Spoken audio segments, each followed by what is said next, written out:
नमः शिवाय दोस्तों। सबसे पहले मैं अपने गुरु को प्रणाम करती हूँ, माता भवानी को प्रणाम करती हूँ, सभी देवी देवता को प्रणाम करती हूँ, सभी गुरु भाई जन्म बारंबार प्रणाम करती हूँ। मेरा प्रणाम स्वीकार हो, स्वीकार हो, स्वीकार हो। एक विचार पर खड़े रहना। जैसे हम आज शिव को गुरु बनाए, हम गुरु द्वारा आदेशित कर्मों को किए बिना दूसरा गुरु बदल लिए, फिर वहां भी कुछ नहीं मिला तो हम तीसरा गुरु बदले। इसी तरह हम कई गुरुओं के साथ आए लेकिन हमें कुछ भी प्राप्त नहीं हुआ। इसीलिए हमें अपने गुरु का चुनाव करने में जल्दबाजी नहीं दिखाना है।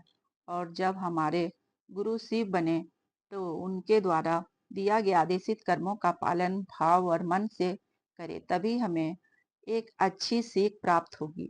जैसे अगर कोई व्यक्ति प्यासा है तो वह एक जगह थोड़ा गड्ढा खोदता है लेकिन वहां से पानी नहीं निकलता।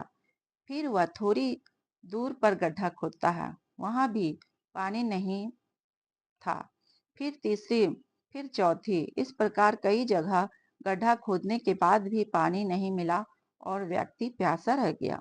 कहने का तात्पर्य यह है कि यदि वह व्यक्ति 4 जगह गड्ढा खोदने की बजाय एक ही जगह पूरी मेहनत और लगन से गड्ढा खोदता तो उसे पानी मिल जाता और वह व्यक्ति प्यासा नहीं रह जाता और उसकी प्यास बुझ जाती। उसी प्रकार यदि हम अपने गुरु के द्वारा दिया गया आदेशित कर्म को पूरी लगन के साथ करें तो हमें अपने गुरु की सत्ता के बारे में पता चल पाएगा। कुछ लोगों का कहना है कि क्या शिव पहले से भगवान नहीं है? है, लेकिन वह मेरे नहीं थे। उस समय जो शिव थे वह सार्वजनिक थे, लेकिन आज जो मेरे शिव हैं वह सिर्फ और सिर्फ मेरे हैं। और जो मेरा है वह हमारे दिल के बहुत नजदीक है।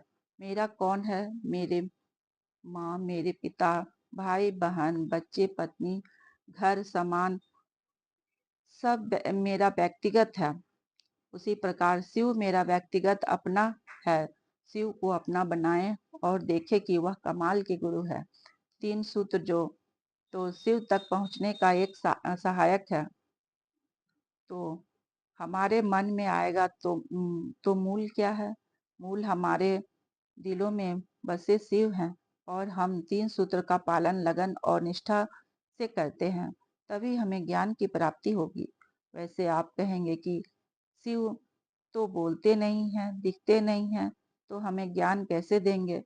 तो हमारा कहना है कि दुनिया में बहुत चीजें बोलती नहीं है, दिखती नहीं है, फिर भी हमें उसे महसूस कर सकते हैं। जैसे पेड़ पौधे बढ़ते हैं, उसे हम बढ़ते देखते नहीं हैं, फिर भी महसूस करते हैं कि वह बढ़ रहा है। उसी प्रकार बच्चे बढ़ते हैं आंखों के सामने, फिर भी हम अपनी आंखों से देख नहीं पाते, सिर्फ हम उसे महसूस करते हैं। लेकिन कुछ तो है, कोई ना कोई तो है।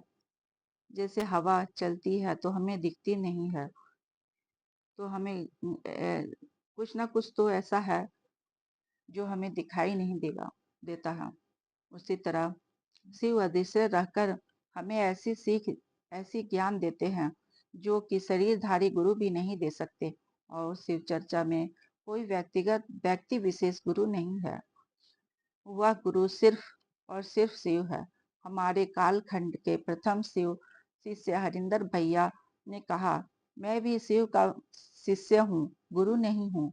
हम सब शिष्य गुरु भाई और गुरु बहन हैं। गुरु ब्रह्मा, गुरु विष्णु, गुरु देव महेश्वरा, गुरु साक्षात पर ब्रह्म है, तस्मै श्री गुरुवे नमः। अर्थात गुरु में ही सब है। गुरु में ब्रह्मानी शक्ति है, ब्रह्मा के समान शक्ति है। गुरु में वैष्णवी शक्ति है, विष्णु के समान शक्ति है। गुरु में महेश है, महेश के समान शक्ति है। गुरु ही शुरू और गुरु ही अंत है। इस प्रकार गुरु ही सब कुछ कहे गए हैं। इस प्रकार आज की चर्चा को मैं यहीं विराम देती हूँ। धन्यवाद।